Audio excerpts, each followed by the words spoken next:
Alright guys, this is the third attempt to cast the game. It's my first ever cast, well the third one, but the first two went out of sync, so I'm not gonna post an out of sync game as my first cast. Anyway, it's Scarecrow on off host as Isen against Jones goblins, and they both picked faction. Scorpion is also here, say hi to Scorpion. And we're going to go again. Jones, it's on Jones host. Jones also known as Shadowfox, but I think most of you already know that. And let's see what happens. So Scarecrow is going with 2 furnaces and a Uruk pit, while Goblin is doing exactly the same as he did in 2 other games. He's going with 2 tunnels, a cave, and a 3rd tunnel. I do think, like I said in previous casts, but you weren't here because, well, you were here, but I didn't upload it. Anyway, I told him to build the cave in the back because when the units come to attack it, they will need to walk through fort first, or they need to walk around it, and it will save you either time or damage, so it's best to build them in the back. Especially when you have fast units like goblins, it will only take a second more to get them in front of your base if needed. Anyway, Scarecrow is starting with a Uruk warrior, while Goblin is going with 2. I think that's a mistake to do 2 Goblin warriors from the start, because he could have built this earlier if he did only 1. And then he would be able to build another one. So that's a little bit of a macro mistake right there. And Scarecrow got his 4th furnace down, or at least getting it. And Goblin also spied him, just to make sure he's not going with early game wargs. And let's see. So he's going with a forward tunnel right here. And he deleted it because the Cr0w saw it, and he's going to move it. He's going to move his builder. He's not going to build a forward tunnel there. And Isengard, let's see, where will he go? He will go there, as you can see. So he still thinks there is a tunnel there, but there is not. And the Goblin will just go straight through the middle, and he will take down this furnace, I believe, if used correctly. Let's see. And too late, he will not take it down now. He should have clumped it in the first try, and he should have attacked it in the first try. He was distracted for some reason, and now that will make some difference, because Scarecrow is now able to defend his tunnels early game, I mean furnaces, and that will give him an advantage. So now Goblin needs to defend. Very nice use of the bombard thing. What do you call it? Spell with his crossbows. And he managed to save all the tunnels. Scarecrow is building all of his things really nearby, just to prevent from spreading his units too much. That's a good strategy against goblins early game. But it can also be bad if you're overrun and goblins only need to walk like here, here, here, here, here. And that can also lose you the game very fast. Alright, he defended this tunnel well, so neither of them did any damage yet, but wargs will pretty much change everything early game. So Jones is going for trolls. He decided to go for trolls for some reason. I actually prefer to go straight for half trolls because they kill wargs very easily. Oh, I didn't see this. A nice sneaky tunnel. So now he can deal some damage, but there will be wargs and this tunnel is seen. And there will also be Cr0w, so those wargs will take care of them. However, Scarecrow's warg should be on defensive stance, especially if the goblins are debuffed, because they will take less damage from Crush Revenge. And he definitely should not use Howl, because, well, goblins already died to everything, to any kind of crush from wargs. So he just should have used defensive stance, which he does now correctly, and he should not have used Howl. You see, he almost lost an entire battalion, while the goblins weren't even attacking him from the start. Anyway, he's creeping, he already creeped this one, and he's creeping the troll there now. Oh, and that was nasty from the troll. He lost almost all of his crossbows, and he will not be able to pick it up, even though he should. But now that Goblin saw this, he will definitely prevent it, and I don't think he can counter the troll and those goblins. So he sent some units. What is he getting? He's getting more crossbows. He saved his work, so he's going to go for excavations to heal them up, while Goblin is going for half trolls now. He got 2 trolls and going for half trolls now. He did it in the first game as well, which went out of sync, and so he's pretty consistent with his strategy.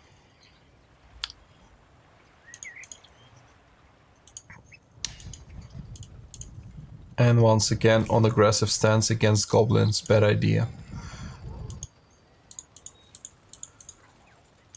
Anyhow, so he got this tunnel cleared up, but he will not be able to clear up the second one because there will be goblins combined with the troll, I believe, and even half trolls. So let's see what Isengard decides to do. He's going with some pikes because he saw that his opponent is going for the trolls. And Goblin is going to get this layer down. So are they going to attack the troll? I don't think they should.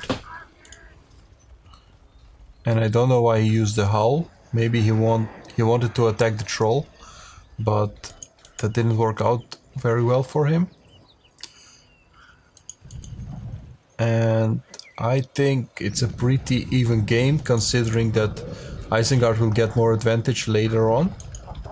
Now they are a little bit at a disadvantage, but that can all change when heroes and upgrades are going to pop up. So we got our first hero, lurches on the battlefield. So things are looking decent for both of them, but Isengard is getting pushed back more. He needs those excavations right now because his units are... He's now using up command points while he doesn't have any units. He should heal all of those. And, well, to be honest, he might lose his lurts here.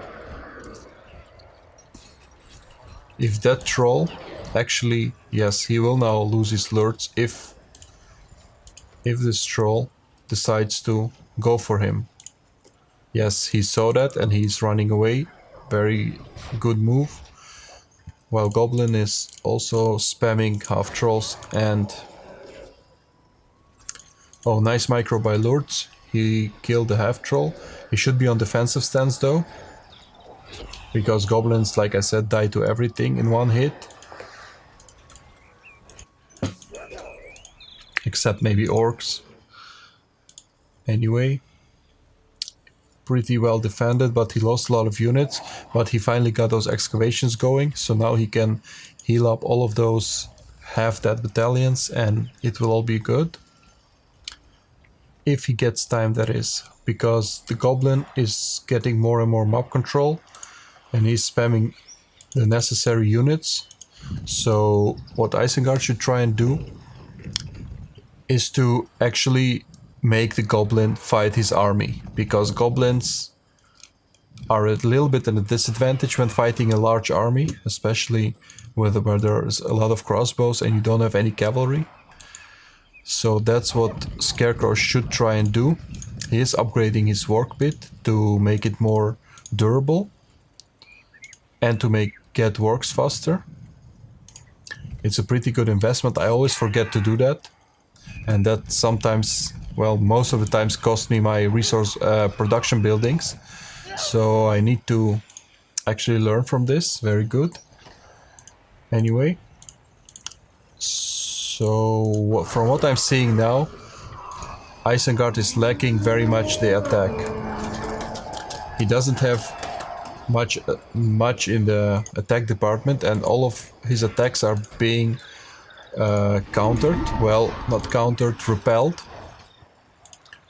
While he also is creeping, and they're equal at the PowerPoint department, which is also a bad thing for Isengard.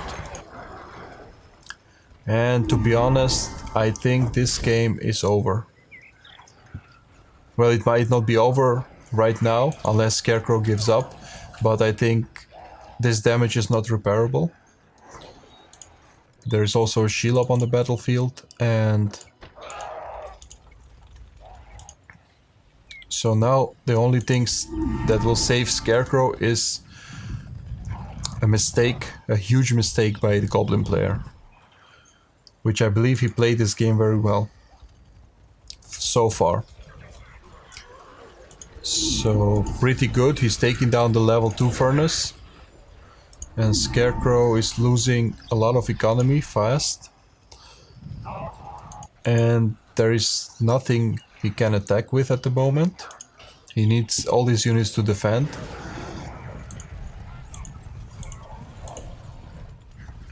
And well, Goblin is even ahead in the PowerPoint, so that was actually the only advantage Isengard could have had up until this point, because Isengard units die very quick, so it's easier to get PowerPoints against them. But if you're even losing the PowerPoint battle, well, then you're in a lot of trouble. So now Scarecrow, he already got the excavations, the devastation. I didn't see where he used it though. And Goblin is dealing more and more damage. So those wargs need to be saved.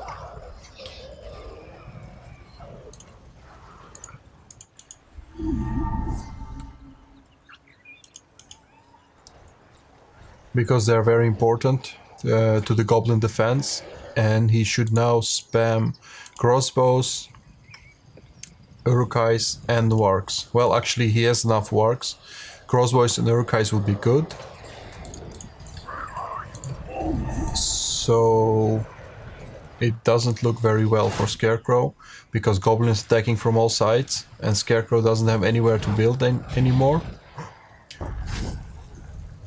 And Goblin already has 1000 command points, and I think he's saving for Drogoth, which will pretty much seal the Scarecrow's fate.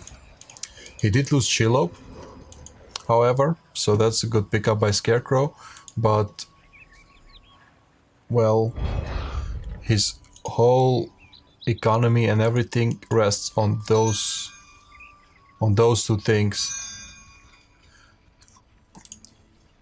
And Scorpion pointed out, pretty obvious, he shouldn't have used industry right now, but I think he's desperate because the game is not going his way, and well, he did level up his Fern, and he managed to repel those units, so as long as this Fern stays alive, there is still a small chance. Let's see how far up until Drogo. Did he already get... Oh no, he's going for giants. Not a bad move, to be honest, but I think Drogoth would be better. It would give him the advantage in the air, so he could have actually went for Drogoth as well as Spider Riders, because Drogoth would definitely get Scarecrow to do some more of those crossbows, and Spider Riders could counter those. But I don't think giants are a bad call either. Good use of Watcher, to be honest. Scarecrow had his army split up pretty well, and now he might use this building. If he loses this one, this will be game over.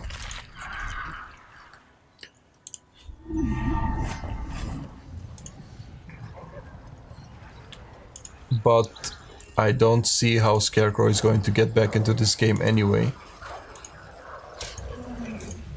He doesn't have much in the command point department. He doesn't have much units. And well, there are giants, there is Cr0w. Well, I think this is good game. Very well played by Jones. That's a bad move. He should have just thrown the rocks from afar. No need to do this. As you can see, it backfired. So now he needs to get another giant, which he is getting. But he might still be able to do it with this one, because Scarecrow doesn't have anything to protect himself with. He has a war battalion, but as you can see, he's not paying attention to it because there is a lot of drama at his base. And I think, well, this will be a good game. Let's see. Nice use of Screech. The units ran away because of the terror. But he will lose this giant. And now he should not try and finish it with those units. He should try and fight those units instead. But Scarecrow is still alive, but there is already another giant on the way. And Jones is getting more and more units to counter it all. To attack, I mean. Well, Scarecrow did get some upgrades, but I think it's a little bit too late. However, this one still stands. And that is where he gets his economy from. Just look, he has 2k. So he should go for Forged Blades as well. Just because he cannot make more units. But I'm pretty sure it's a good game. He will... Even if... No, it will be good game now. Yep. There is nothing Scarecrow can do anymore.